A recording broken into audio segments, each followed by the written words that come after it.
नमस्कार दर्शकों, आपने अष्ट या 64 योगिनियों के बारे में तो सुना ही होगा। कुछ लोग तो इनके बारे में जानते भी होंगे और कुछ लोगों को इनके बारे में कुछ नहीं पता होगा।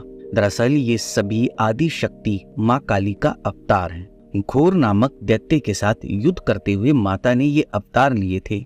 ये भी माना जाता है कि ये सभी माता पार्वती की सखियां हैं।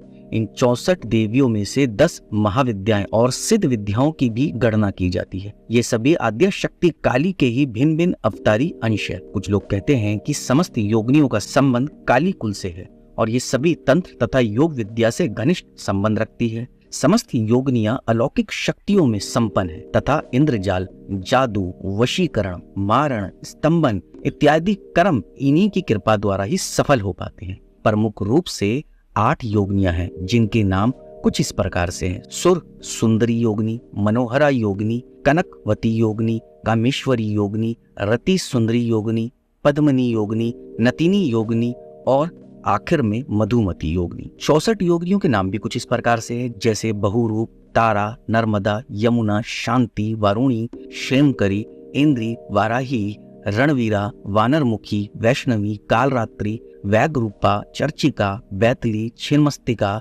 वृषवाहन, ज्वालाकामिनी, घटवार, काराकली, सरस्वती, विरूपा, कावेरी, भालुका, नरसिंह आदि और भी योगिनियां हैं। ये कुल मिलाकर 64 योगिनियां हैं। मैंने आपको कुछ ही नाम बताए हैं, लेकिन हैं ये 64 योगिनियां। जैसा कि मैंने आपको अष्ट प्रमुख योगिनियों के बारे में बताया था, उनमें से एक है मनोहरा योगिनी। इनकी छवि मनोहरी है। ये देवी अत्यंत सुंदर विचित्र वेशभूषा वाली और इनके शरीर से हमेशा सुगंध निकलती रहती है। इनका मंत्र है कुछ इस प्रकार, पर मंत्र का उच्चारण सही होना चाहिए, जैसे कि ओम ह्रीम आगच्छ मनोहरी स्वाहा। मंत्र एक बार और बता देता हूँ आपको, ओम ह्रीम आगच्छ मनोहरी स्वाहा। मान्यता है कि इनकी साधना अत्यंत ही गोपनीय होती है। विधिवत संपूर्ण महासाधना करने पर प्रसन्न होकर ये देवी प्रतिदिन साधक को स्वर्ण मुद्राएं प्रदान करती है, यानी कि सोने की चीजें उन्हें देती है। इनकी साधना बड़ी ही कठिन होती है। साधना के दौरान कई तरह की सावधानी रखना जरूरी है।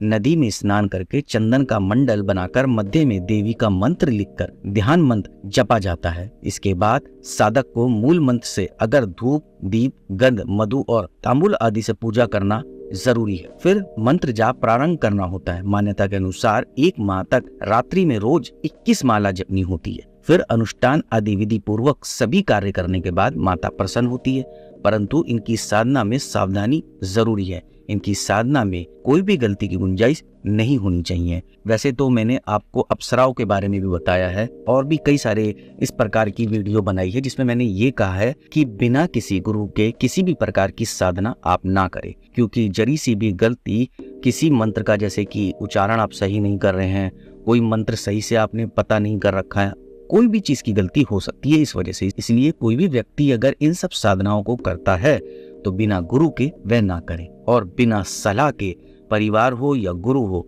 नहीं करनी चाहिए कोई भी साधना। लेकिन मेरे को ये जानकारी आप तक पहुंचानी थी, मैंने आपको पहुंचाई, पर आप साधना करने से पहले सावधानी बरतें।